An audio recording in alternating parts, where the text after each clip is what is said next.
titillate the juices. You know what? Woo! Right now. Woo! Woo!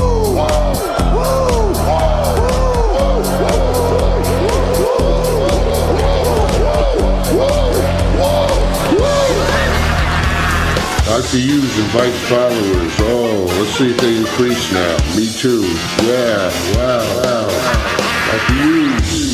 Mock-ass mock. He's a great podcaster. Trick-ass mock. Acknowledge me. We coming for you, nigga. Fat! Yeah, Dr. Hughes, here we go.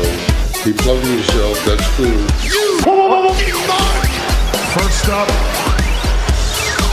a man whose looks will serve your inner needs and desires. Dr. Hughes.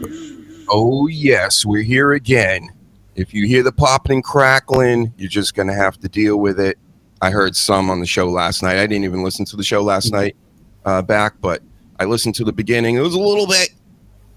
Deal with it. Sunglasses, like Danny. Shout out to Danny Damage. He's back with us. 2 nights in a row. Look at that. Monday and Tuesday and Wednesday. That's the days. I know what day it is. Look at this. I got a new shirt. Another new shirt. Banging them out. The dogs are barking. And then it has New York on the bottom. I didn't realize that. Or I wouldn't have gotten it. Because, Boston area. That's where we're from. New England and England, right? See? So original. We're the best. The OGs of this whole thing everybody calls America. So like and subscribe. Go to YouTube. Shout out to everybody on X. Shout out to all the white nationalists on Rumble. Shout out to them, right? Because that's where everybody goes when they get nuked offline. They end up in Rumble with their Rumble rants and their things. Yep, it's hard times over there, brother. Like Truth Social. I'm sure Truth Social's all abuzz about the Dr. Hughes show tonight and everything we're going to talk about. Movies, wrestling, who knows, maybe even the Orange Man himself. We were talking about something before we lead in. These conversations before, this goes for really everybody. Reezy, the sleaze, the regulars that come on the show. Our talks before and after the shows are sometimes better than the show. It's weird. It's a bit too spicy for some people, though. That's the problem. That's true. People need thicker skin. Yeah, I can just turn the whole filter off and go, yep. And we're probably being secretly recorded, and then the man's going to hold us to task in the future and go, look how bad these guys are, like the movie 1984, where they make all the old people from our times in the future. They get on there and they start crying. I'm so sorry. I don't want to be tortured anymore. And you know what? I'm a real bad guy. So we're heading into those days. Philly sports pride. I know you know. See, there's all kinds of conspiratorial things we could talk about. Aliens, if we want. Do you even believe in it? Do you believe in aliens or ghosts, Danny? Go. Yes and yes. I'm not one that's going to start. Well, let me elaborate. Aliens, no yeet for me, thank you. I'm full. No. To think that we're the only creatures in the whole universe that can sort of pick up utensils and use them to eat or to have opposable thumbs or table manners or just anything to think we're the most intelligent is it's a bit big-headed in my opinion. So yeah, I think there's going to have to be something else out there. Probably nothing similar to what we sort of think, but yeah, like I say, the assumption that we're at the top is just a bit bullshitty for my liking. And with ghosts, maybe not in the traditional sense of what we sort of see on television and that, but it's part of possibly something that we just don't understand yet. Again, we're not the smartest things in the universe. We're just the smartest things that we know about so far. So explaining to us how post-death works, it's like trying to explain algebra to a border collie. They're an intelligent breed, but they can't grasp, maths. it doesn't mean that we can sort of like understand everything either. So I'm open to it, but I'm not going to go around saying that Ghost Hunters TV program with all the close-ups and the nose bloody dribblings are like real or anything, because it's just dramatized. That's one of my favorite ones, Ghost Hunters. I would watch that back in the day when it was like first hitting like sci-fi. You know, I'd be, of course, wouldn't it come out Fridays, Saturdays, or whatever? I'd be watching it, of course, every week, folks. But the first time I saw it, I couldn't believe it. I was pissing my pants because it was so ridiculous. Yeah. How The one we had here was called Most Haunted. That was our Most Haunted. That's the same kind of, because that was like over the top goofy. Yeah, where there's a bloke like with a sidekick imaginary ghost friend that he's talking to, who then talks to the other ghosts that they're going to visit, and yeah, that was pretty much the same, like our equivalent of that. So they give people a bad rep, but I do think there's things that we can't explain. Wait, we were talking about Ghost Hunters, right? All right, maybe it was Ghost Adventures, because we have a ton of them too here, and there's one that's over the top ridiculous. It might be Ghost Adventures or something. The one with Zach Baggins, I think that's his name. He like spikes his hair up and he's all like, he gets more jacked as the years go on every season, and more like he just looks, he looks like a douche, every season he gets more douchey because they're getting more money and everything. And it's so staged. But one of his buddies that did the show with him all the time, in a real life, his wife, now ex-wife, was plotting to kill him. Oh. And have him off by a hitman, and I guess the feds or somebody found out, and he almost became a ghost himself. How about that? See what I did there, folks? Wow. Yeet, of course.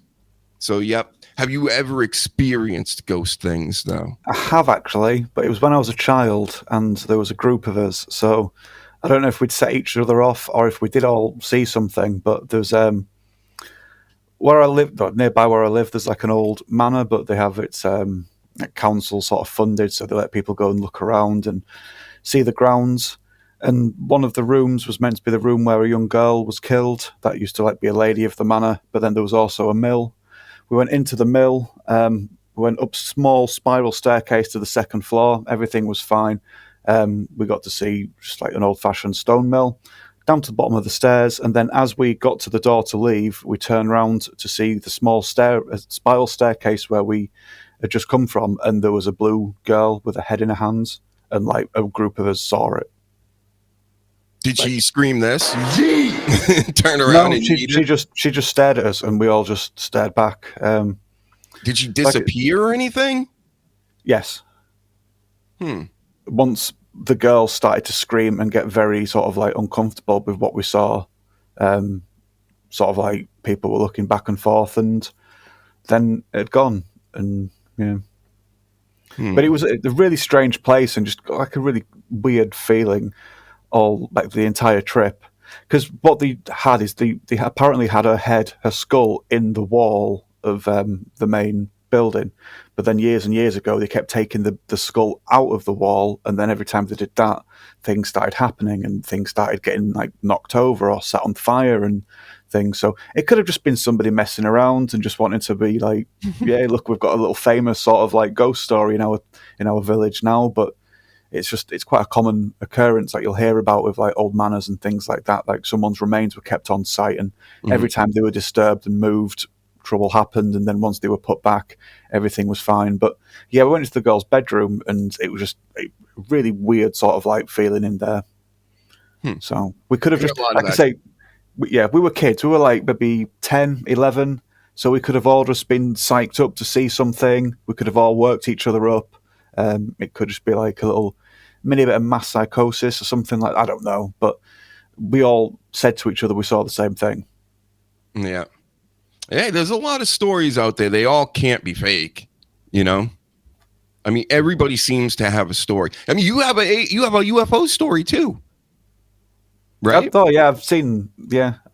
Was it a UFO or more like an orb? Just strange lights that I don't know which it was, but it's just strange lights above the water that shouldn't be moving in the way that it wasn't a helicopter, it wasn't a plane. But yeah, I live near the seaside, so get to sit on the cliffs and observe quite a bit. My goodness. Have you ever used a Ouija board? No. Yeah. Okay. They say they're fake, right? The Penn and Teller show. I seen that episode, and they said, "Oh, it's bullshit." I think that was actually the name of the show, Penn and Teller, call bullshit or something. And they said it was. But you know what? I say it might not be, even though I'm not like this big ghost. I'm not a real big ghost alien guy. I don't know. Plus, I've never seen anything or felt anything or anything like that. So it's a hard sell to me because it has to happen. I have to be involved in it somehow, you know? So other than all these stories, and then I know how stories can, not yours, of course, but a lot of these other ghost stories and alien stories and UFO stories can be just kind of easily debunked by just certain things that people aren't even aware of. You know, you could be like, you know, it could be anything. And that's why the government, when they say everything's a flare too, that's like, well, that's not true either. You know, like everything can't be. And of course, flares don't move like this. So, yep. I don't know. I'm on the fence with it, I guess. It's something, things are going on and something's happening. I don't know if it's necessarily spooky. It's spooky because we don't know what it is.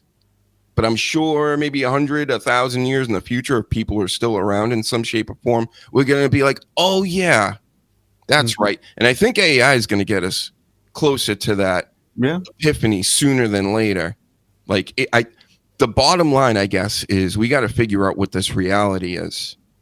Like, what is this? And people really only started asking that question like a decade ago, from what I've seen, at least, and putting it out there, you know, the simulation theories and all that stuff. And, I don't know, something's weird because the stuff lining up with the outer space stuff with NASA doesn't make any sense. The stuff that with the, you know, the people in power and their whole obsession with like basically consciousness and hiding elements of that through like occulting it, right? That's what the occult means, is to hide stuff and or have it be hidden. And I think they're just hiding a lot of this information of how reality works. Because if regular people get a hold of this and then they'll start manifesting stuff like pretty quickly, I'm guessing. Yeah, it could be that, or we could just like shrivel up in fear, just being completely overwhelmed with the truth. Now, I'm not saying that is the case, because that's a very nice way for the government to be like, well, we did it for your own good, man. You know, just shut up about it and go with the flow. It could be something like that. I mean, look at smartphones. It's broken so many people. Look at the social experiment of 2020. It broke so many people. Just be, you know, telling us to be locked in, and we just went along with it. So part of me does believe that someone at some point was like, yeah, we can't let like Joe Public sort of like learn about this, because the mind would just be blown and they wouldn't get anything done. A lot of them would fall into depression or confusion. But I think they're worried about themselves. Yeah, you know what I mean? Yeah, like they're not concerned with us at all. So I think they would be like, they wouldn't worry about blowing our minds or anything like that. I think their main concern is letting loose of the control that they have over everybody else. Yeah. Yeah. So maybe these ghosts and these aliens and all these things, maybe they're all the same thing. Yeah. Just like maybe we're a piece of it, and we can't figure this stuff out because we're again, who knows? Are we apes? Are we DNA things made up of from space peoples and stuff? Who knows? But I'm sure Roman Reigns does. Charlotte Flair, maybe. Cody Rhodes definitely knows. That's why he's got that huge podcast, right? Right, Cody? Huge, terrible tattoo that he taps, and what wisdom flows from it and educates us all. Fuck yourself. Don't calm down, Cody Rhodes. He's getting so mad today. He's had enough of these people calling him out, saying he's going to turn heel and stuff. But did you hear about this? They may turn him heel at SummerSlam, and he's been wearing the Rock's glasses. He's been wearing the Rock's watch out to the ring. Are these signs that he's going to turn, or are they going to keep him babyface forever like John Cena, like they said subliminally to Dr. Huge? They're probably going to turn him. It's the natural thing to do. You've had him as the big baby face that came back, and he was like, oh my God, he came back from AW and he's the hero, and the kids liked him, and they got to do the whoa as he comes in. But it's just, he's got a bit old now, and our attention span with like modern wrestling is just shorter and shorter. So yeah, give him time to be a heel. He's got a naturally unlikable face, in my opinion. Yeah, he's always had that bratty sort of attitude, just like Randy Orton used to do. So, hey, the kids and the chicks seem to love him. I mean, look at this face. Look at that face, everybody. That's Cody Rhodes. And I'll never forget it. Some lady online, somebody posted this and goes, I don't know what you guys are talking about. This is hot. This looks like he's crumbing inside me. It's like, whoa, it's hardcore, lady. Yeah, that's the Cody Rhodes face, everybody. That face to me, that picture, I hate to use the reference, but it looks like it should be like part of Skibbity Toilet. It just...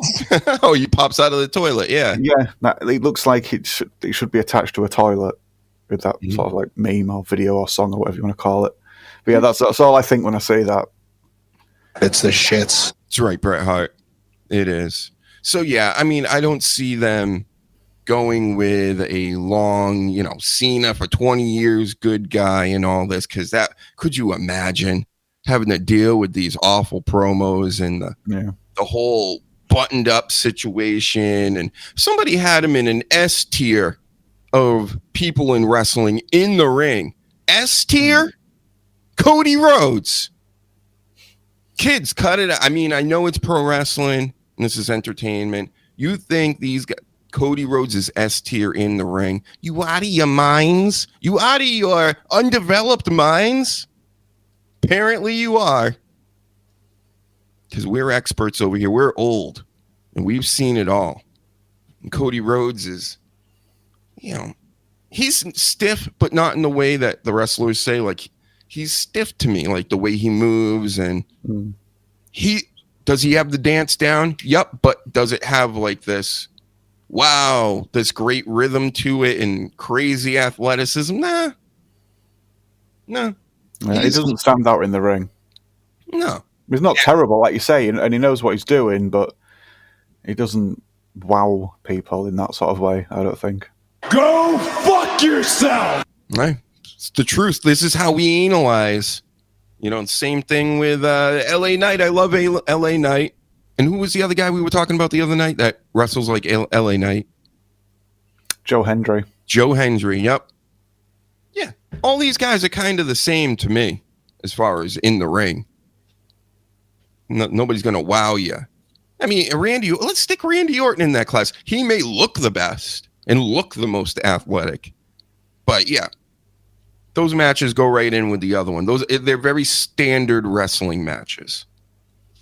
Mm-hmm. Yeah, I think that's part of the problem is the environment in which these people are trying to sort of like stand out in the WWE ring, because it's just like all the lights and all the stadiums and all the adverts, and then you finally get your wrestling and it's like, yeah, we don't really care about this. Whereas if you look back and watch the early NWA stuff, the early rebooted stuff with LA Knight and Ricky Starks and people like that, they stood out because it was presented in a different way. So because that's on a smaller scale and you actually get to sort of like look at them a little bit closer, you can sort of like, they do stand out in a different way. Whereas with WWE, they just, so many people can just get lost in the lights. 100%. Yeah. And Paladin's in the house. Shout out to Paladin. Look at this one. Look at this guy. This is how he ended up last night. Trick Williams on his back with his leg up in the air, looking like one of the MILFs I've been with lately. You understand what I'm saying? Making this kind of noise. Yep. That's what they all look like in the end, folks. So I don't know if you heard, Danny, but last night The Undertaker came back. Where is he? There he is, the American Badass himself, on NXT of all places. So it was cool. I like to see it. It was, of course, what you would think. I was texting with the sleaze at the time, and he's like, "Oh, I'm gonna miss it or whatever." I'm like, "It's exactly what you think it would be." And he's like, "What? A bunch of blah blah blah and chokeslam?" I'm like, "Exactly. That's what it was." But it was still entertaining, still good. If you haven't seen it, everybody go check it out. Taker on NXT. You like that? How long did it take him to get down to the ring? I know it's a shorter aisle in NXT, but yeah, he didn't have his bike. You know, NXT's a little smaller arena there at the Full Sail place, and yeah, it seems like he's living there. He probably has a cot out back, like the old boxing coaches back in the day. And he came walking out there, and Trick Williams been disrespecting him for days, and now Taker showed up. Yep, gave him the blah, blah, blah, and then chokeslammed him. So. Yeah, as long as his physicality is sort of like limited and he's not going to start trying to take any bumps. It's good that the Undertaker's involved. He's got a lot of knowledge to pass on.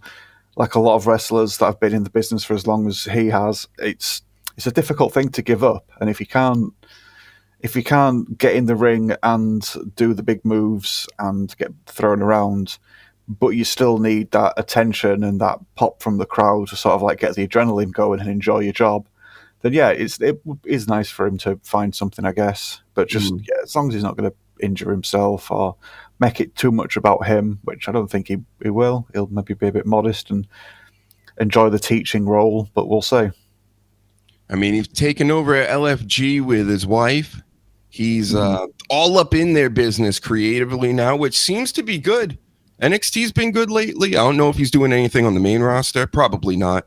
But, I mean, Raw's been good the past couple of weeks. That kind of picked up. And the Seth Rollins story we got here still. People are still saying this is a work. He's on the crutches just like everybody expected. There was a photo of him and his daughter on crutches taken by the great and legendary The Man. And, you know, I think it could be something. This is my theory on it. He was already hurt. They knew it. Maybe it's a lingering issue. They set up this angle to give him time off before another big event, so they didn't have to use him really at all. And then they could have him surprise. Again, the rumor was that he was supposed to be, it was a gimmick for somebody on crutches leading up in a fake injury. Fake, if you want to call it that. But again, he's Mr. Seth Rollins over here. So you got knee problems since day one was ish. So it's very believable. And if he actually does come out, even with all the rumors and people saying, yeah, it's probably going to happen, it will still pop the crowd because it's just something different. Like they've never, and they need to do something like this, the WWE, to try to match the bloodline. He's supposed to be the new bloodline with all the stuff around him, right? So what a better way to turn this into a movie deal with a big swerve coming up and a big event, and then it can now you can really get going with the Braun Breakers and Bronson and the whole thing. You still with us? Yeah, sorry. I've not seen a massive amount of this, so I don't have too much to say. But yeah, if they can, keeping people guessing with like whether stuff's a work or a shoot is really good. And they have been doing that quite a lot lately, which I think the last thing we remember was the R-Truth stuff where you thought he'd been sacked. But then he came back and everyone was like, oh, look at that. All these dirt sheets were reporting that it was real and it wasn't. So, yeah, you're right. There's a time and a place for getting all the spotlight and the attention. And if SummerSlam's around the corner, which it is, then it could just be all building towards that to make sure as many eyes are on it as possible. Let's hope. We need Seth Rollins back. I mean, there's just so much going on with him. He's involved with everybody.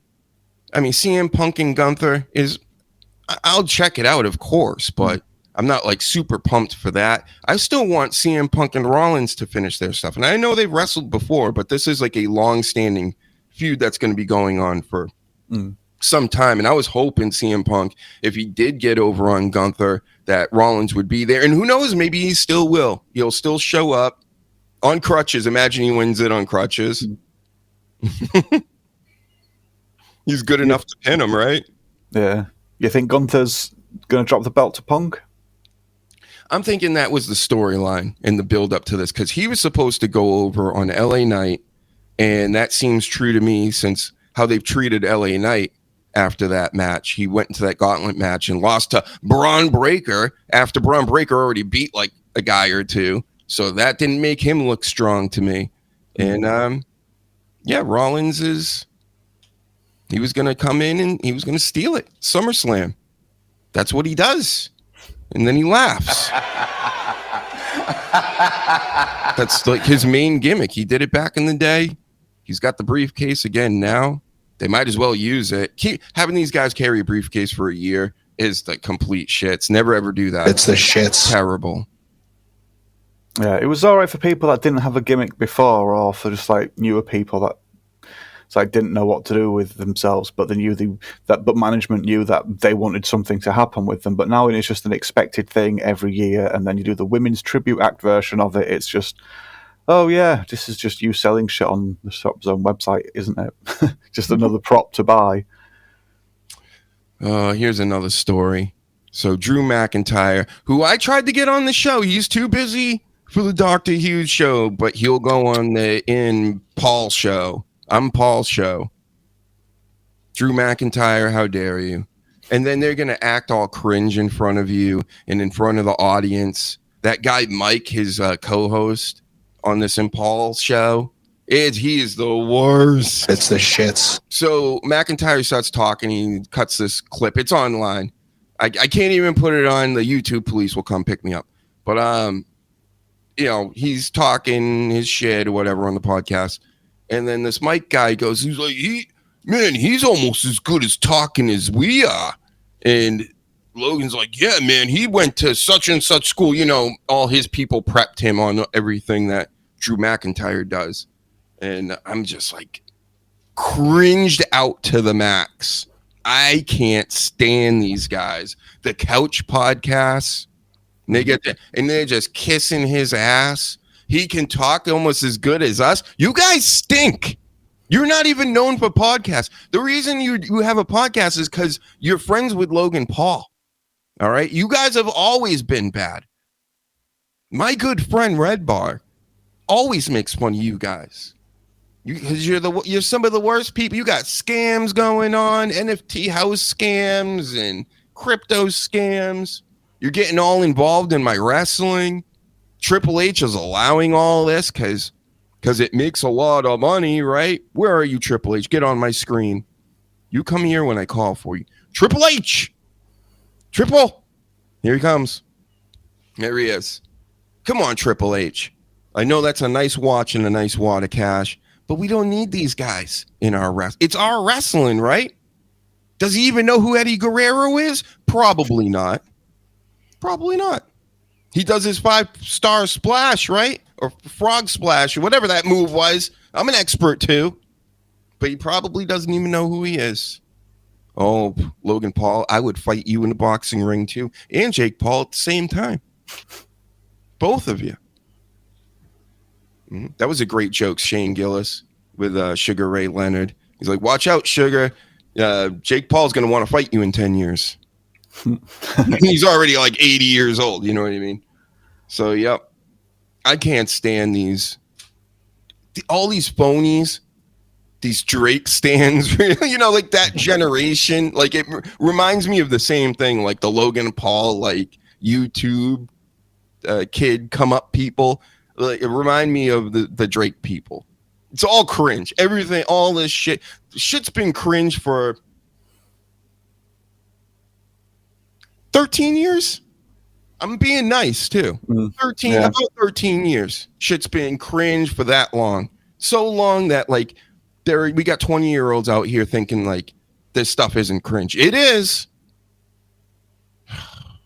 What's wrong with people? Something has changed, Danny, right?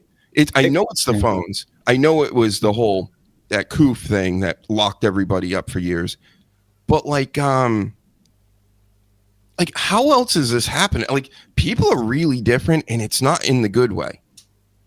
The smartphones is like the big sort of like thing with it, because 15 minutes of fame before was sort of like, to me, an Englishman looking over at America, that was sort of like the stereotype. Is just you guys would see someone with a camera and just dive in front of it thinking it was like the national television network and that was going to be it. Now you were going to be famous just because you'd got on there, and you'd be like, hi mum, and it was sort of like, it was a bit cute, and you didn't always take it so seriously. But now everyone's got that phone in the hand all the time and they can film themselves. They've got a captive audience on the internet. You just get narcissistic videos of people sat in the cars filming themselves having conversations that none of the friends wanted to listen to, but they're just going to film it and record it anyway because they can. Or on an evening when a lass is doing like a makeup routine and she's playing mirror on the wall. That's all it looks like to me. It's like nobody else wanted to listen to your conversation, so you're going to film it anyway because you need to prove that you're the main character, and we're just going to put it on the internet so all the other people can just fluff you, and then you can fluff them, and it's just one big circle jerk of like, yeah, you're genuine, honest, and my love for you is genuine, and it isn't. People are the same with. I'm not saying Logan Paul and Jake Paul don't have any genuine friends. I obviously don't know them, but a lot of people will just pretend to be their friends because they want pulling up to fame, and they'll know that to a degree, and they've maybe used people, but this isn't new. Just look at bands, look at actors. People have done this, have behaved in this sort of way for as long as like fame has existed, but with the internet and smartphones, it's just escalates so quickly. It's just, yeah.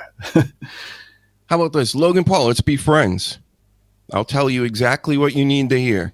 I will not be a yes man or anything. Nope. All these other guys, this Mike guy you've been letting cling on to you for years. Yeah. That ain't it, pal. It's just because they know you and you're like, oh, this guy's cool. He laughs at my jokes and things. Like, no. That's not how this works. You got to have something to give. This guy he's not giving nothing. He would throw you in a wood chipper the first chance he got if he thought he could replace you. You understand? Not me. I don't want nothing. I want the clout that comes with it, right? Because I got 206 subscribers over here. He's got millions and millions. So if Triple H can do it, I can do it too. But I'm not going to like go, oh, yeah, yes, Mr. Paul. Anything you say, like that would be crazy. Imagine me doing that. I would never. Maybe he needs that, though. That's sadly what a lot of people in those positions are like. They intentionally surround themselves with yes men and women, and just it bolsters their ego or just plasters the fragile little ego and stops it from falling to pieces. Again, like I say, people in bands, people in music, people in film, things like that. Look at all like rappers with entourages. That's what a lot of they'll be doing, is not just security, but not just physical security, but emotional security as well. Mm-hmm. Just it makes that person feel popular. Like, oh, look at all these people flocking around me. And it's like, no, they want a piece of the pie, or they want to get the feet under the table, or however you want to see it. People have ulterior motives, and yeah, like I say, it's always existed, but smartphones and social marketing / social media is just throwing petrol on that fire. Do you remember the movie 15 Minutes? I want to say it's like an early 90s movie. It was a movie about, getting your 15 minutes of fame and doing wild things to get on camera. I believe that maybe there was some killer or something that started getting involved doing things so he can have his 15 minutes.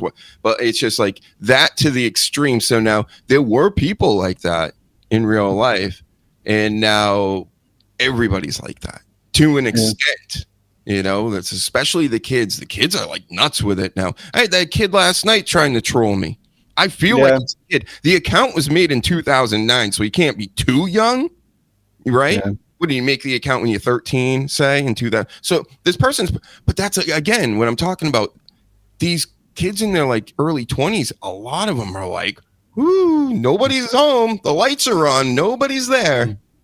Yeah. Yeah. Smartphone. Well, sorry. The other thing that sort of like got in the way with the smartphone and then exploded was reality TV. Mm-hmm. Reality TV combined with smartphones and social media, that was just like when people were like, "Oh my god, I can be famous!" Like even easier than before. In John Ronson's book, The Psychopath Test, there's a chapter in that called the Right Sort of Madness, which I reference quite a lot, and it's about. Was it Jerry Springer? If it wasn't Jerry Springer specifically, it was a very similar show where one of the producers was coached on how to get different people onto the show. And what they would do is they'd say, "Oh, for insurance purposes, we just need to know what medication you're on, please." So the people would then say, "I'm on this, this, and this." And they were asking that because they wanted the right sort of madness. They didn't want someone that was so dangerous that they were going to sort of like hurt other people or be like a proper threat. But they wanted people to be mad enough just to be entertaining and then to be able to like parrot messages and sort of like normalize not being completely there and being attention seeking and being narcissistic and camera hogging. And we've now got so many people that just behave in that way. But yeah, the chapter in the Psychopath Test sort of like shows and discusses how that was a bad idea because some people just got on television and went mad, and a couple of people like killed themselves and things like that. And it was a bit like, we maybe shouldn't have done that. And what was the other example I was going to use? What you were saying about people desperate for the 15 minutes of fame. It's the middle-aged lady in Requiem for a Dream. I don't know if you've seen that film. I did a long time ago. Super depressing. Yeah. It's all sort of like a similar theme, but she's the one that wanted to be on the game show. And it's like, she wasn't the old lady? Yeah, she was waiting her entire life to go onto this game show. And she was in it. Yeah, and it showed how sort of like broken she was just to have that 15 minutes of fame. And it's sort of like, yeah, it's a lot of people like that, sadly. Mm. I know people do that watching my show all the time. They're like, if only I could call in or get on the show. And they have a mental breakdown, and then I'm like in their living room with them. And you are on the other side with your big dinosaur head in the background. It's just like tripping balls. Yep. It happens every time, at least once a week. So, all right, we talked about this. We talked about that. Super Brawl might be coming back. WCW name. I don't know if that's anything special. If there's any special matches, it's just the name of a pay-per-view, guys. What's the big deal? But it's news.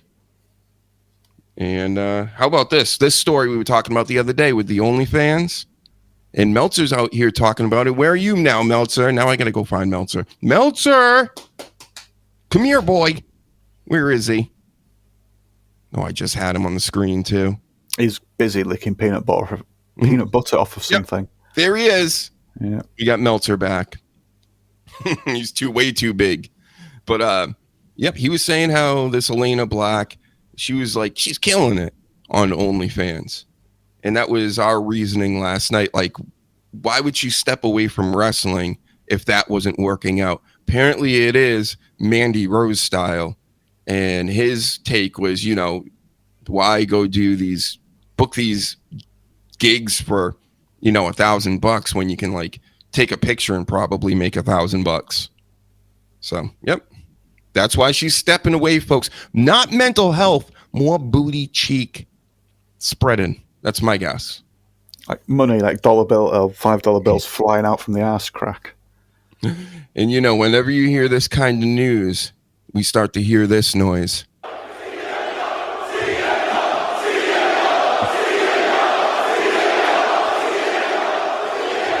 That's right. CM Punk to the rescue. Supposedly in the comment section, I got your back. Anything you need, this and that.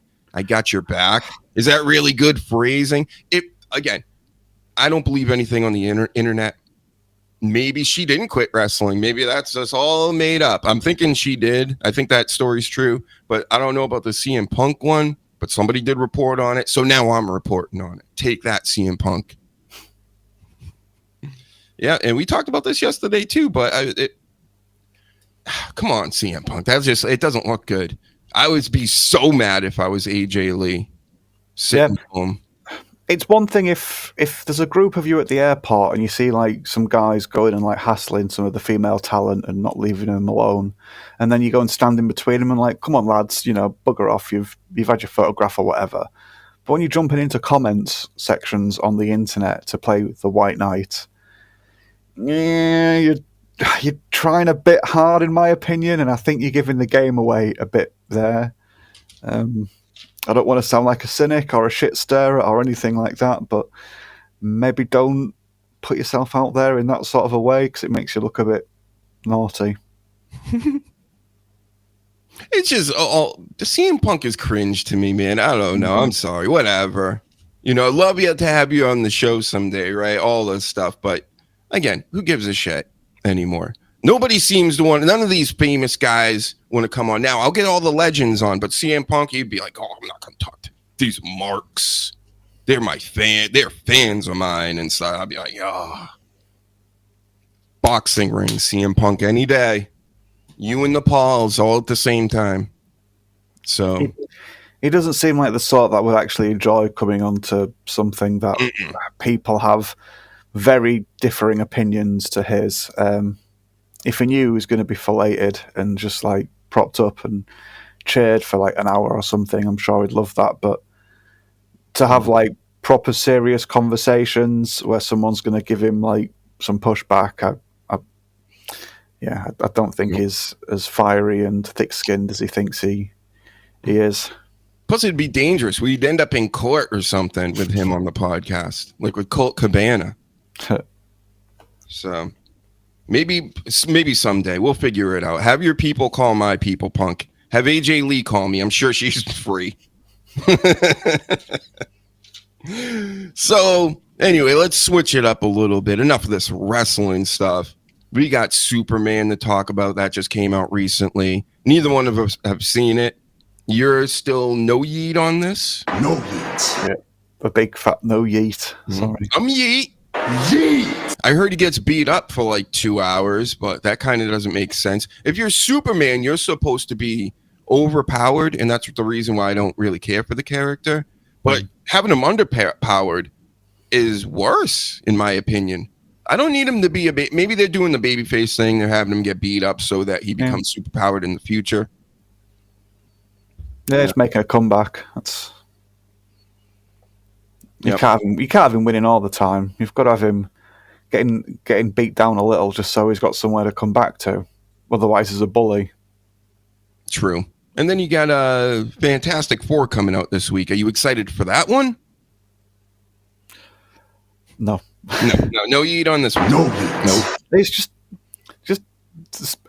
if you ask me a question about have you seen this live action so and so, I'm either going to give you an answer of yeah, I saw it, it was terrible, or no, I didn't watch it, it looks terrible. So they can't win either way. They should have never gone live action. I've said this before. If they'd have just gone animation and if we'd have started animating some of the series and some of the comics, by now we'd have some beautiful animation sort of like companies just killing it, and you'd have voice actors who sort of like have got famous or sort of semi-famous for dubbing other people's stuff from abroad. But instead it's just Hollywood's thing, and Hollywood just like, no, we're going to have it now and we're going to use it as a platform to promote Robert Downey Jr. coming back from all of his bad behavior that we don't talk about anymore. We'll push Ellen Page, we'll push the kid that was the Flash, and now they're pushing Pedro fucking weird, bloody creepy face. And it just seems so unnatural, and it's not for us. It's not for the people that love the comic books. It's for Disney and / Hollywood to just promote their toys, and that's what it is, and that's what we've just got to accept. But every time a new one comes out, people are like, yay, this director's going to like reinvent it, and it's going to be the one, and it's going to be this, and it's going to be that. And it's like, no, it's going to be fucking, I hate the word, but it's going to be slop. It's going to be more slop. because everything's slop now, and it's going to be selling theme park rides, it's going to be selling Happy Meals, it's going to be attemptedly selling Disney Plus subscriptions, and it's to promote their stuff, not to promote the stuff they've hijacked. I sound like a miserable old excuse me. I sound like a miserable old bastard. I understand that, but we've had 20 odd years of it now, and if you can't see this is the constant pattern, I don't know how you're going to not see this. Everything they touch, they fuck up because they can't help change things. I mean, it is in a bad way these days, these comic movies. Even they'll have a banger here and there, like that Spider-Man with the other two old Spider-Men coming back. That killed. But it's just, there's so much shit in between it. But this Fantastic Four, you don't think how about just the look alone? You don't think it looks good? I think this is the best looking this looks like the Fantastic Four, at least.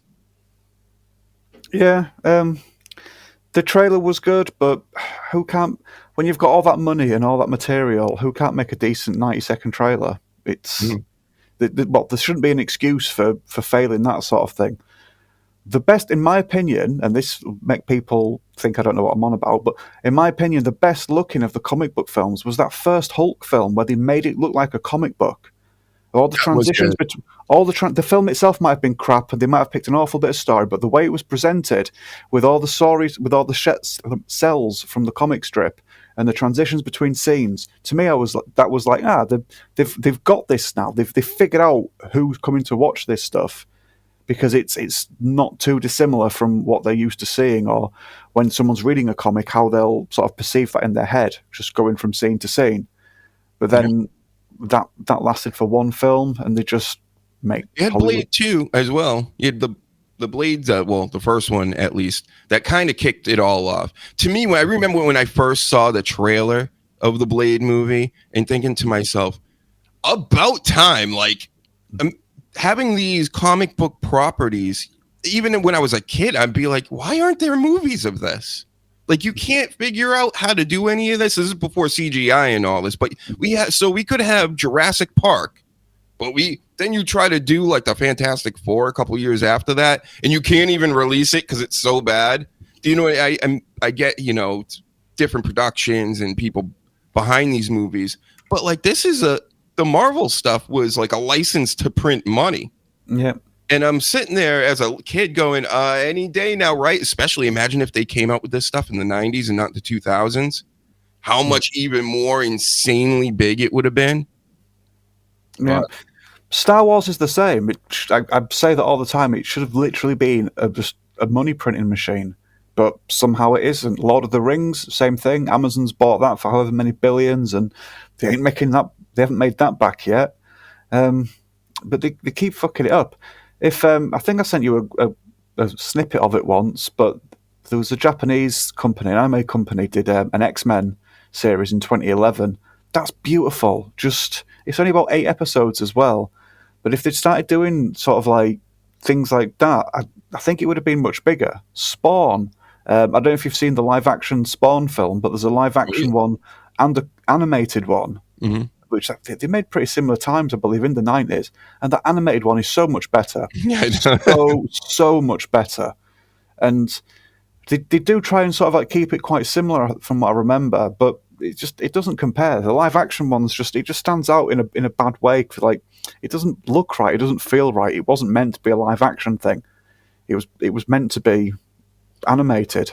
I think it was supposed to be live action. It just needs to be done right. Like, if they just went by the comic and not like all the retro slang or whatever they use in the 60s and 70s, of course, update it like that, but have the same storyline and maybe put them in the same. I mean, especially when you got bangers, like people know, like is it Claiborne that did the X-Men in the 80s? Like, do an X-Men run. Like, all these X-Men movies, they could have like 6 movies, all probably based on one, like or a couple runs in the like the main X-Men stuff. You could do this with all the good stuff. They did it with Daredevil, I heard recently, one of his big storylines. It's like, and it took them like 25 years to do this. It took you 25 years to make the Fantastic Four look like the Fantastic Four. I mean, that right there is just that seems like a win to me, but it's a little too late, especially if Invisible Woman ends up being the main character in this movie and the leader of the Fantastic Four. That's the shit. It's the shits. That doesn't make any sense. Again, follow the comic book and everything will be okay. You start straying away from it and doing things all Hollywood style. Oh, well, we'll have this lady run this and we'll have the daughter of this superhero take over. And that all stinks. Nobody wants it. Get it out of here. We've had enough of it. Everybody's had enough. And we just won't watch anymore. It's like Danny's not excited for it. I'll watch it when it comes out, streaming DVDs, VHS or whatever. But as far as me going out of my way to go watch any of these movies anymore, they lost me a long time ago. Once I saw Captain Marvel, I didn't even see it. But once I saw that the trailer was coming out and that movie was coming out, I knew. It's the shits. I knew deep in my heart, in my soul, that was going to be the shits. And that was going to be the beginning of the downfall. And it was. But that's where it should have properly kicked off, because the degree of powers that she has was meant to sort of be like, whoa, everyone else is going to have to really up the game now because Captain Marvel's turned up who can just fly and do this. And that should have been where you a new gear in everything. But like you just said, it was pretty much mark the downfall of it. And then Endgame happened and it's like, yeah, you've peaked now. And even with Endgame, not everybody was happy. Endgame stunk. I didn't mind. The thing that really fucked me off the most with the end credits, when it's like Robert Downey Jr. signing off, and it's like, fuck you. We've seen your name on the credits. We've looked at your stupid face for fucking 20 hours of these films. You don't need to have your own little fucking graphic at the end saying, I'm not working on this project anymore. I'm no longer going to be this character. Doesn't fucking matter. You are not the character. You borrowed it for a bit. But the character is the character, not you. You're not the main attraction, you prick.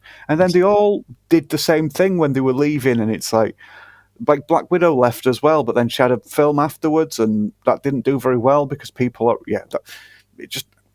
they tried to do too much, and they tried to load the plate too much, and it just fell over, and they've not been able to recover.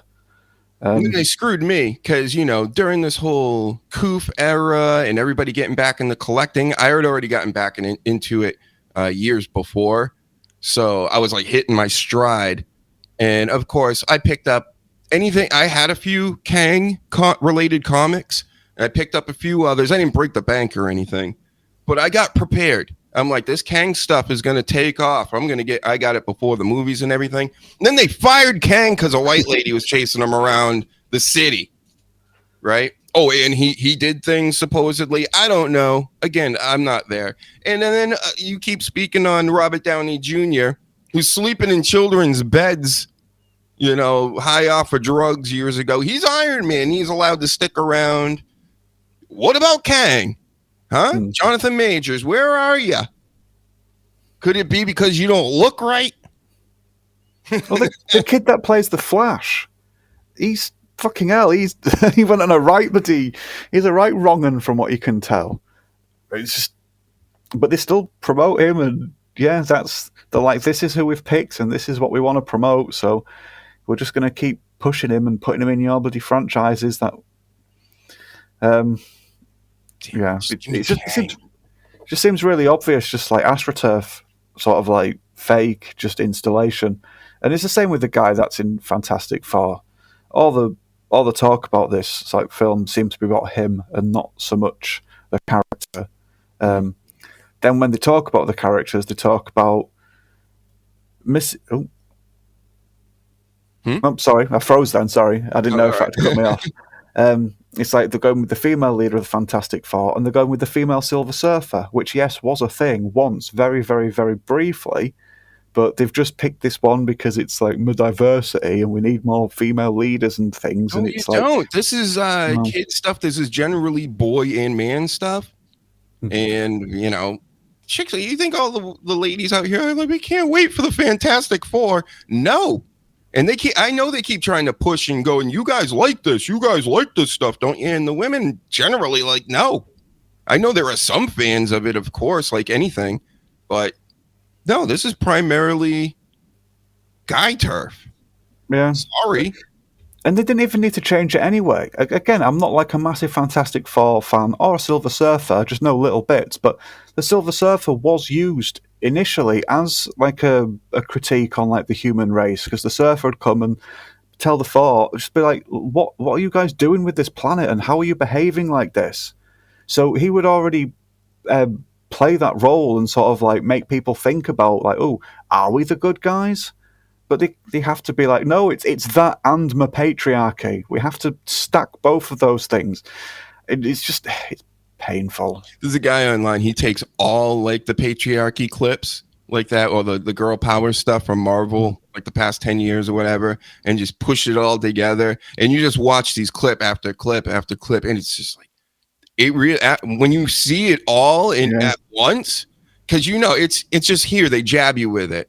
Like just here's a message, here's another message, and then you won't see one or hear about one for a little bit, and then they hit in with another one. It's just like, oh, but all at once. Ooh, that's obnoxious. Yeah, they think they're subtle. They think they're good writers. They're fucking not. They're not subtle at all. Because it's not even just, like I said, it's not even just Disney. It's not even just Marvel. Sorry, it's all of Disney. It's all of Star Wars. It's Doctor Who. It's just name franchise that they've just fucking ruined. Lord of the Rings, just like I say, they cost Amazon billions, and they'll be lucky to see that back. Seems like horror's come back a bit over the years. There was a time in the 2000s, 2010s, it seemed pretty dead. But the past like 5 years or so, maybe even a little before that, yeah, a lot of horror fans out there, and like a lot of newer stuff too. But I haven't seen a whole lot lately. I still have to see that movie, Late Night with the Devil. And that came out a while back. I remember going, I need to see this.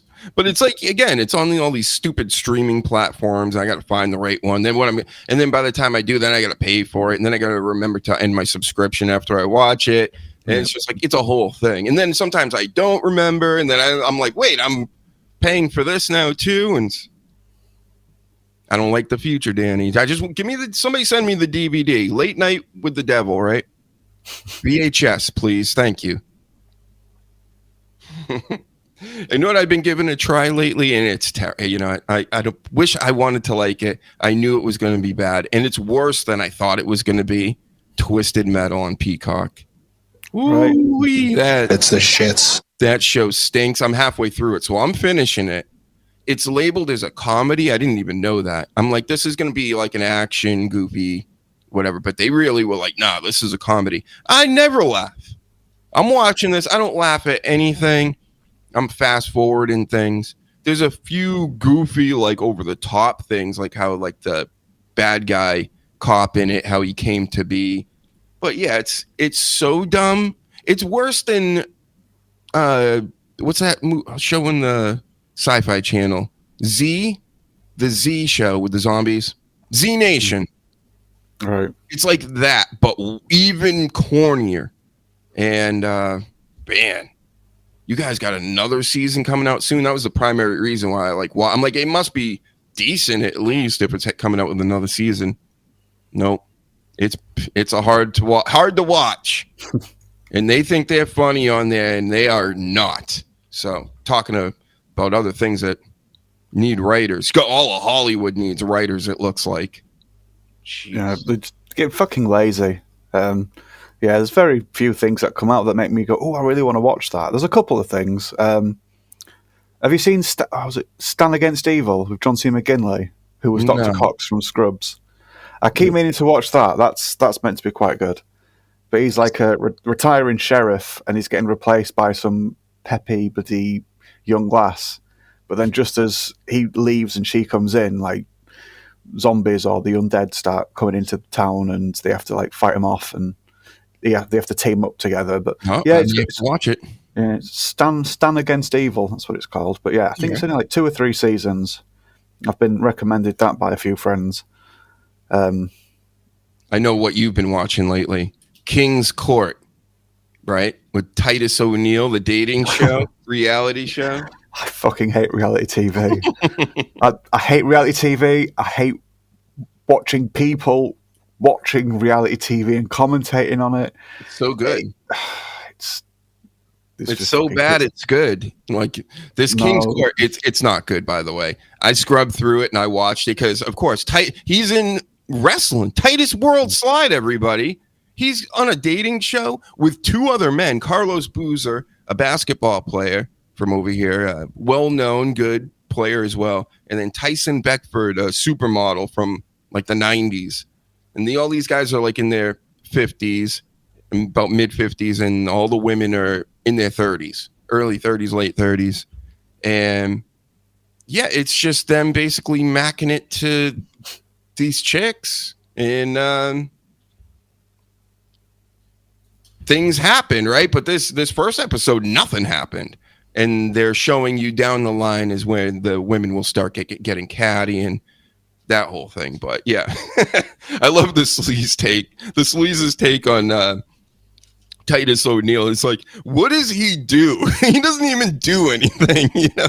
Because when he was on the show, he's like, I'm trying to impress the ladies. Like, my name's on a school and I do philanthropy and I'm, you know, I got charities here and there and there and blah, blah, blah. And the sleaze is like, yeah, but what is that? You know, like, I don't know. Shout out to Titus O'Neil. Again, you're welcome on the show. Tell us all about these charities. I'm sure it's great. But, man, isn't that the greatest job ever? That you just, you run charities and, you know, you go to dinners and dress up and bang hot chicks. Like, I don't know, it seems like a pretty cool job to me off of wrestling. Yeah, I don't know. He seems to be a company man. He'll do what he's told. There's this one fly in my room. He just crawled on the camera. What? Oh my God. This is a part of the summer that I can't stand. Because I opened the window for a second earlier, and there's a fly in here already, like that, son of a bitch. And I'm like, I've been seeing him buzzing by, and I'm like, he's gonna crawl on that camera any minute, and he did it. Sorry, Danny, I started to cut you off. That was an emergency. That's fine.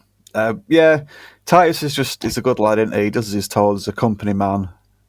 If they tell him he needs to go and stand over there and promote this charity, he does it. He doesn't seem very threatening, despite being in like a combat sport program. So, yeah, he's a bit goofy and falls over a lot. But it's just this show is so unnecessary.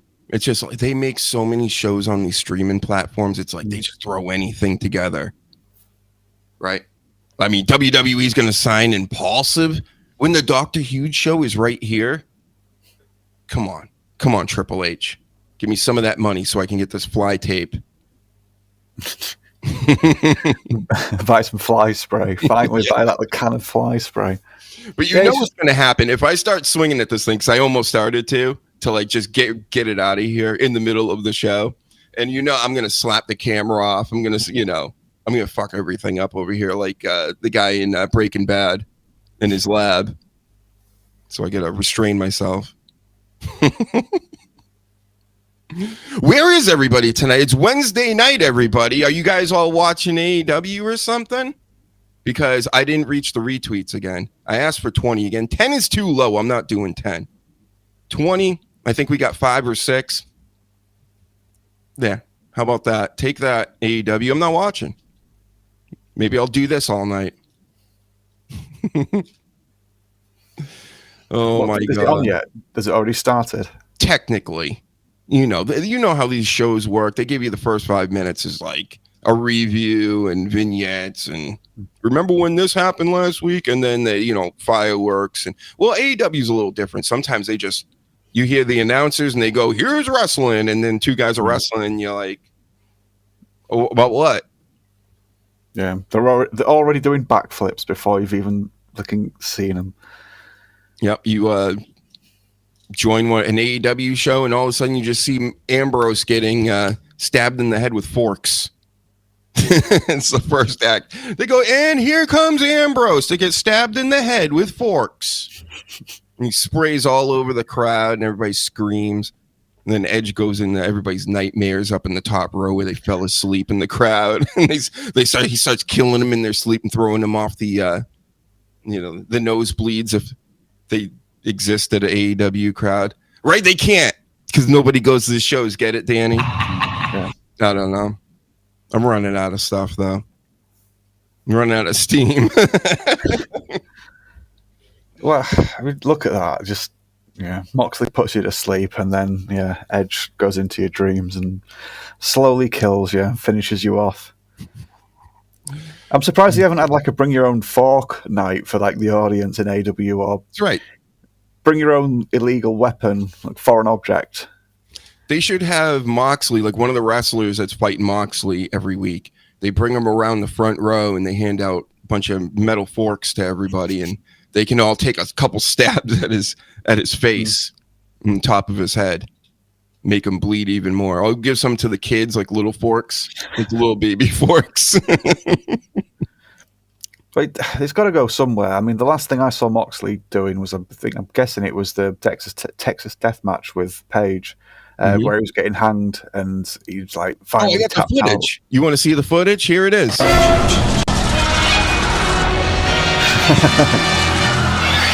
Yeah. Terrifying. Yep. Taking out just like that. Where do you go after that? Sort of like, yeah. Well, he had somebody this past week. Really? Mm-hmm. I forget who it was. Did the same thing to him. Yep. And then they had the tap. They almost forgot the tap too. They were holding on too long. It's going to make Moxley look like a total doofus. And then, but he remembered. And he finally tapped out. I'm going to guess the argument is, well, WWF did it with the Big Boss Man, and so because they did it that one time, that made it stand out. That just justifies AW now doing it like back-to-back weeks. Yeah. Liv, we're waiting on you to return, Liv, from the grave.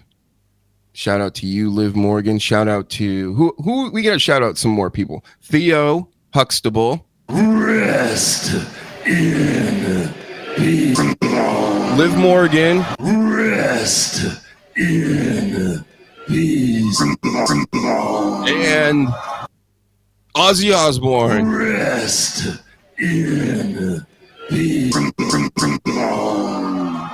Yep, all of them. Out of action, at least until part 9. They always come back, folks. Always. Yep.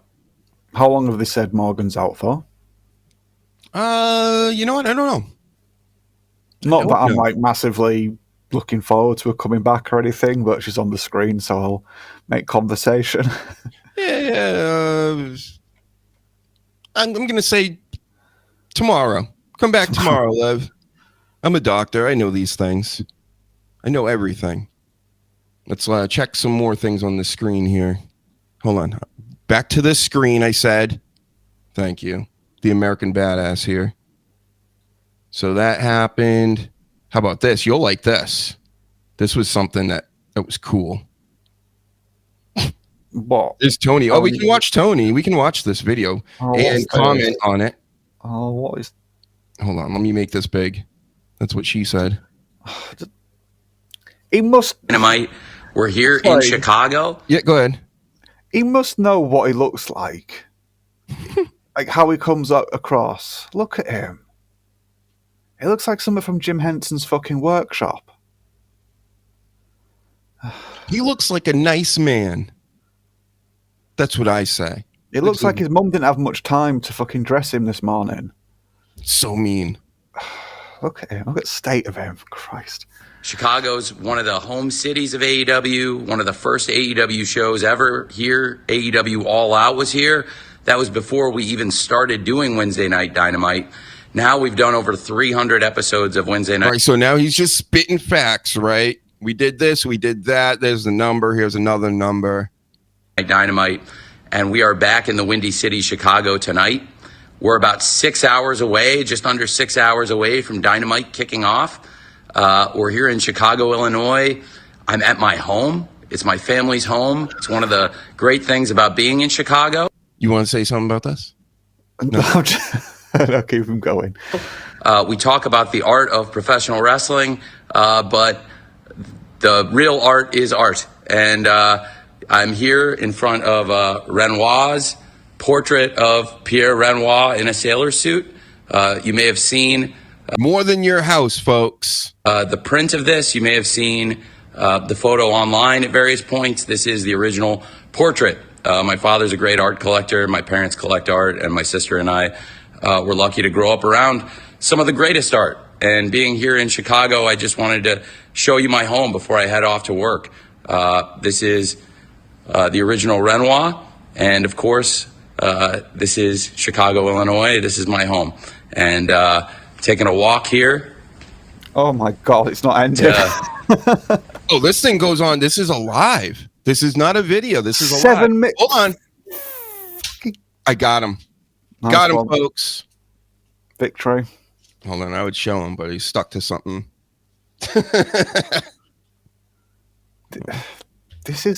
Is this real life? This is a bit, surely. I don't get how this isn't a bit. Let's make it big. Like Daniel's son, folks. Come on. It's not it. It's better. Got him. Fuck out of here. Never come in my house again. Oh, I'm sorry. I keep cutting you off with these things. I'm telling you, I get so distracted easily, especially with these flies and this guy on the screen. It's fine. Like I said, I don't get how this isn't like a bit. This is just, it's like a sketch. He's just, what a grounded, relatable everyman that Tony Khan is. Just showing us his expensive paintings, and yeah, he's just one of us, isn't he? He's just like all of us. Yeah, that's a weird way to start off, right? To be that relatable, and then, or to try to be, I guess, maybe he's not trying to be relatable. In his head, he is. In his head, he is. He thinks that's what everybody would do. Would be like, oh, look at the big, famous, fancy, expensive painting I've got on my wall. You've all got one, haven't you?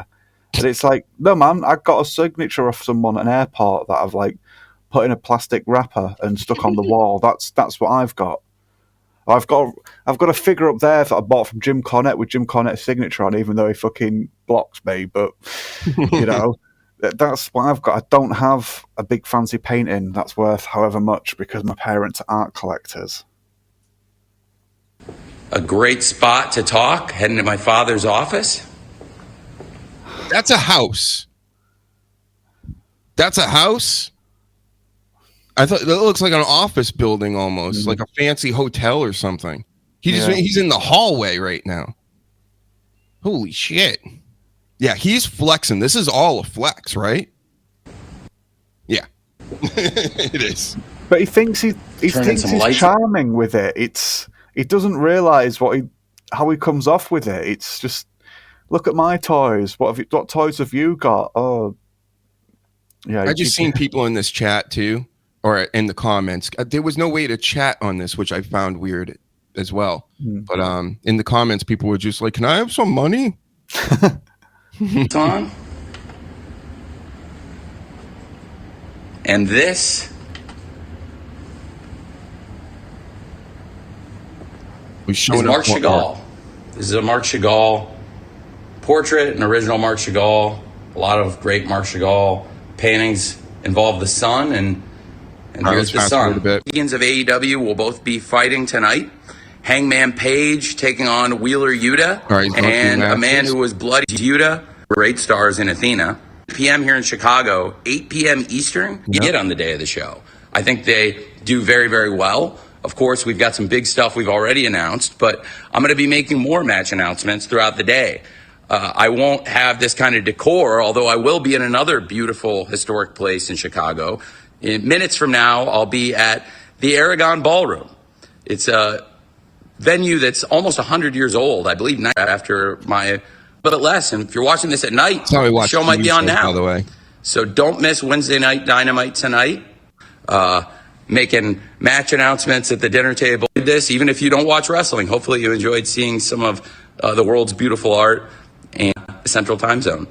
Thank you for visiting with me, and see you tonight on... Okay, so maybe this is a way for him to show like people he want to partner up with, like advertising-wise, or, you know, big companies and other rich people and rich kids and stuff. And he's like, listen, you know, in a way, this is for them, like showing them, listen, I know I'm asking you to watch my big toy that I got. But look at all this art and look at my family and look what we got. You should want to get involved with us and with what I got going on. That's what I get out of this. Yeah, there is that. Yeah, but it's almost like he's embarrassed about the wrestling bit with that whole. Even if you don't watch wrestling, it's like, but look, I'm a serious businessman. I might be involved with this silly wrestling thing, but look, we're dealing big money. We've got one of these paintings and we've got one of those paintings, and look at the size of the property we're on, and we're just going to swagger around to my dad's little office, which is like the size of a fucking football pitch, with his glasses not on straight and like a terrible haircut and not the greatest shade. I love you, Tony Khan. Danny hates you. The sleaze hates you. I'll take a job anytime. I don't hate him. It's not hate. I'm not angry. I'm just disappointed. We've said this before. We were promised a sports-based presentation, and instead we've got a fucking muppet with glasses 4 sizes too big, a suit 7 sizes too big, and you're just a bumbling idiot. That's all you are, Tony Khan. I'm sorry. I don't want to upset you. I don't go out of my way to hurt your feelings, but I'm just saying what I say, and that's embarrassing. 7 minutes of that. Just go back to writing your fucking painful tweets. Well, he still does those too, but it's very. He should go back to being crazy. Remember when he was going wild for a while? I like that so much more instead of come on, watch my show and now it'll be great and blah blah blah. That's just very whatever. This is pro wrestling. You got to jazz it up a little bit. If people hate it, good. So here, check this out. This is what I was talking about. You're gonna like this. Ethan Page throws the North American title out of the ring. Didn't even throw it away. Threw it out of the ring and then showed off the new Canadian title. I mean, Canadian version of that. It's going to be the same thing. But there were people online. They hated this. They were really mad about this, some people. And I'm just like laughing about, I think it would make all the sense in the world. It's a great idea, first of all. But no, when an American has it, he wears an American branded title like this. Mexico, same deal. And if you're from another country, the maroon is already a mixture of all them colors anyway, of all them different flags, and turns maroon pretty close to it, especially with the blue and the green. And I'm an artist, everybody. I get it.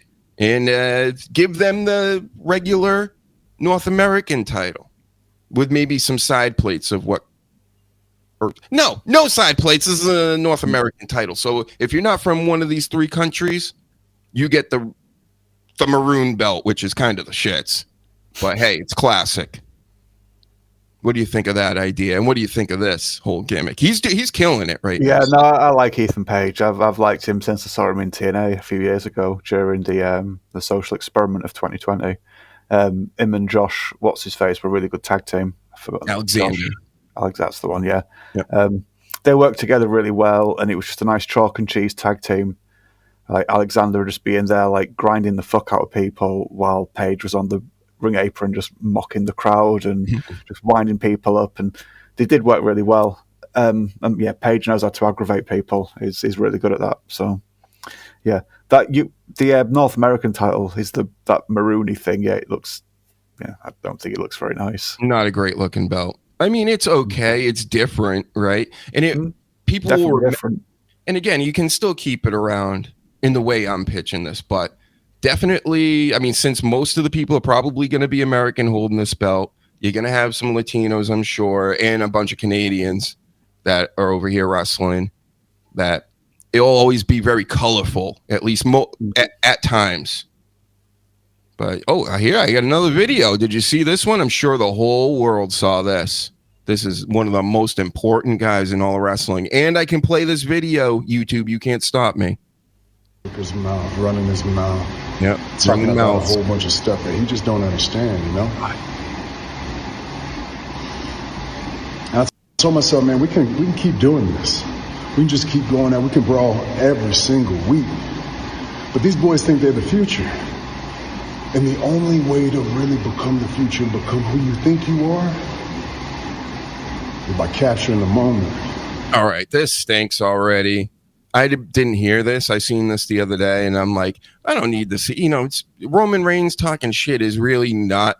He's not the best at it, but man, Roman, listen to this last line because it's just like, come on, man. To really become the future and become who you think you are, by capturing the moment. And the head that you go doobie like this, and look, you know, this is like some influencer type shit. I don't believe this, Roman Reigns. What are you doing? All right, I'm gonna let him continue. And you can't do that only on Mondays now. You got to do it at the big PLEs. You got to do it at the Summer Slams, at the Royal Rumbles, at the Manias. That's how I've made my career. That's how I've made my living. And sees that none of us are in title matches. We don't really have much going on, so I'm going to go ahead and extend the offer. If main event Jey Uso, the Yeet Man himself, would trust me one last time. I loved it last night. I love standing shoulder to shoulder, taking on anybody. I love doing that with my family. If he'll trust me and accept this challenge with me, I say we take on the Bronze. Yep, got it. So, of course, Jey Uso came out today, and he was like, yeet! I need something to do, SummerSlam. I like to make money. Yeet! I like to yeet. And Roman Reigns yeeted with him after Raw the other night. And this Roman Reigns, he yeets like Mike Tyson does crotch chops. It's terrible. It's the shits. So there's some news there. You looking forward to that match, Danny? No. Less is more with Roman. I've said this before. He can sort of like cut some good promos, but just a lot of the Bloodline guys, they try and be like The Rock was in the Nation of Domination sort of days, and a little bit after that, but they just rock cosplay, and it doesn't come off very well, especially the longer they go on, because Roman ends up saying suffering succotash, or just doing too much of this, and the Usos are guilty of it as well.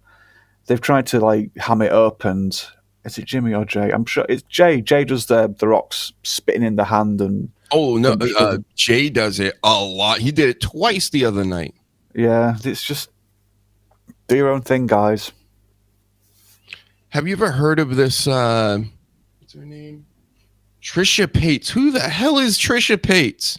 She keeps popping up on my feed. She had a baby, and I'm supposed to know about it. Like everybody knows who this is. She named the baby Aquaman. What?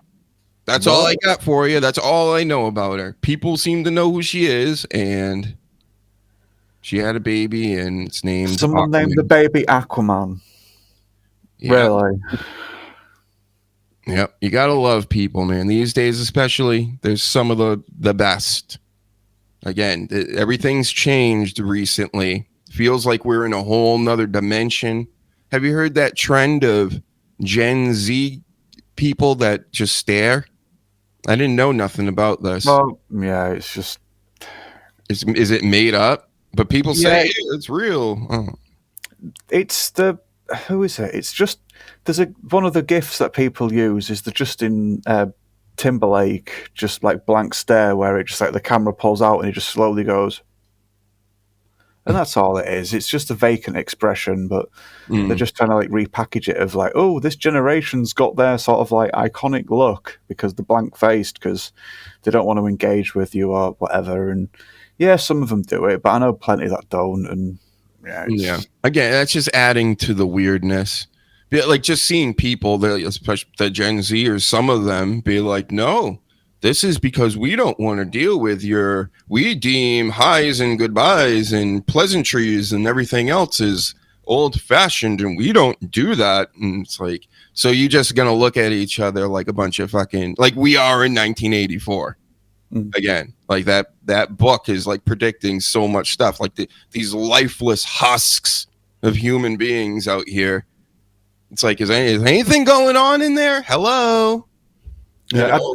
It's not even like an organic thing. It's something that's been pushed, in my opinion. I've used the phrase AstroTurf a couple of times on this episode already, but it just, to me, seems like an AstroTurf thing where it's like, we suggest you all behave like this. And they did the ice bucket challenge, which in my opinion was like let's see how many people do this, but just because we've told them to do it. And as long as you say to people, oh, if you don't do it, we're going to out you as like being anti-charity or whatever it was, because you had to be like, I'm doing it for this charity and I nominate so-and-so. And if you don't do it now I've nominated you, then now you look like a prick. But yeah, there was the ice bucket challenge, which then turned into the Tide Pod challenge, where people were eating the fucking detergent tabs, and now they have to put warnings on it saying, do not eat these detergent tab things. And it's just, to me, it's like a fucking IQ test. And it was just see how quickly these trends can go around and how quickly they can be installed and how fast people will run with them. But how about this trend? I found out about this one the other day. A bunch of little kids and young kids are wearing ski masks and kicking in people's doors and going into convenience stores and trying to intimidate people. And it's like, you're going to get killed. Yeah. You're going to get, what are you doing? I seen this one where this kid goes into a convenience store and like throws the chips over the counter, like pick them up, and is just acting as rude as possible. And the store owner's just like, whatever. And the kid, and he's just like, get out of here. It's like, but it's like, where are all the parents? Where are all these parents? They're doing this with the phones. Mm-hmm. And they can't hear the kid because it's doing something else and it's somebody else's problem now. So they're happy. Wearing a ski mask and pretending to stick up a store. That's, I mean, like you say, they're going to get hurt or worse. Yep. These are your kids, people. It's not mine. Mine are fine. They're doing great with the 82 viewers we have right now all over the interwebs. They're going to eat great tonight after this broadcast. But I think we said it all, Danny. I'm going to go not watch AEW.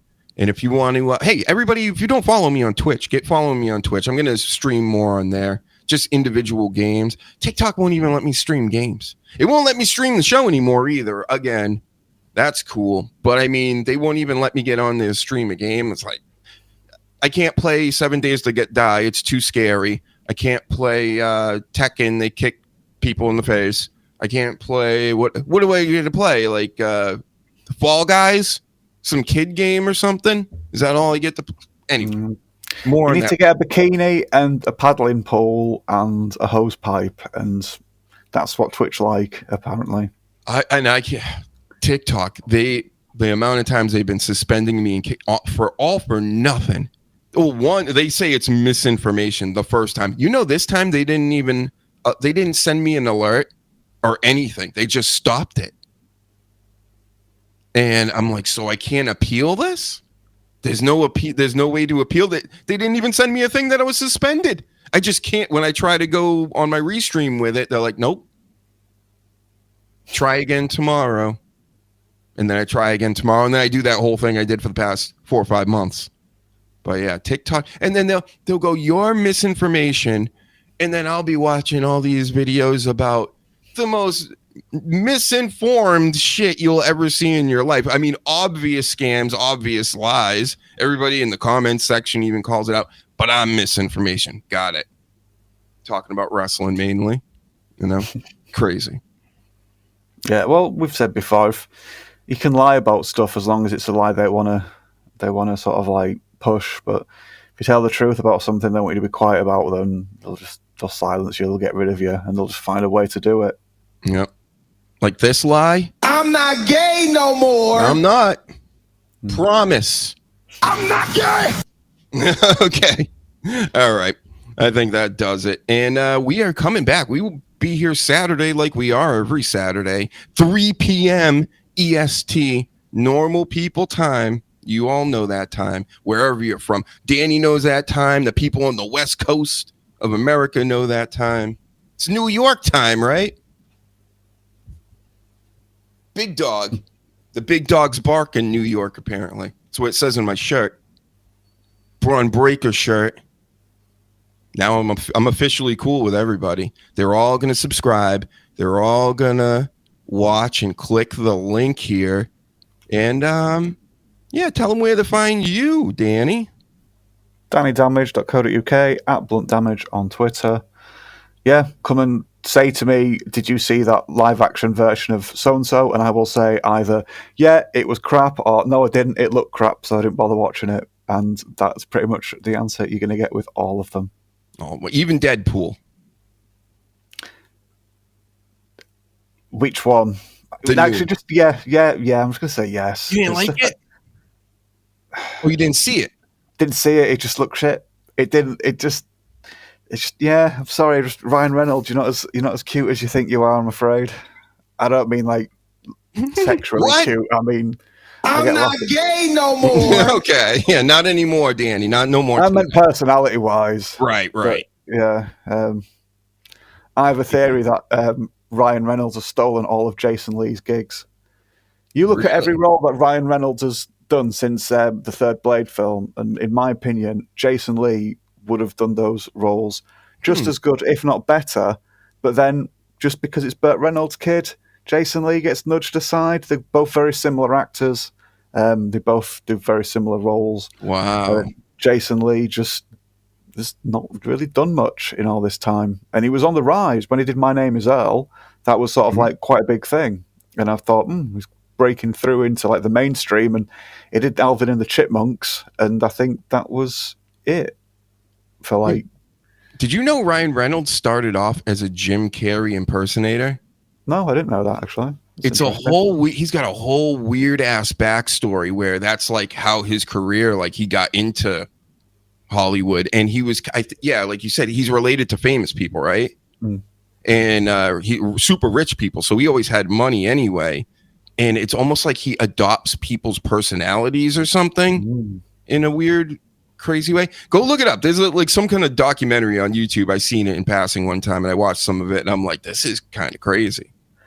Did you? Sorry, just on that topic. Did you see the Andy Kaufman and Jim Carrey? Oh, a long time ago. Oh, not the documentary. No. When Jim Carrey did Man on the Moon, he sort of like took on Kaufman's personality in like a bit of an extreme way. I think the documentary just like Andy and Jim or something like that. But it's on Netflix, I think. You can maybe find it somewhere else.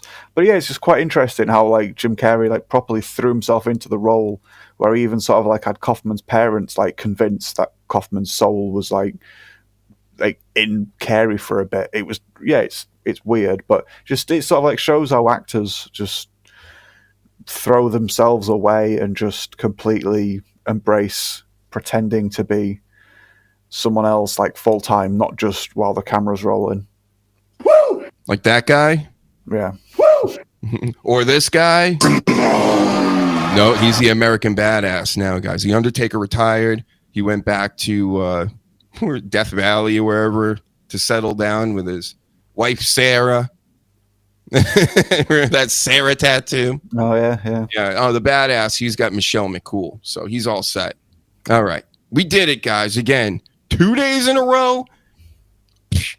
Killing it right now. See you Saturday. Everybody on YouTube, hit the subscribe button, hit the like button, and we'll see you next time. Peace out.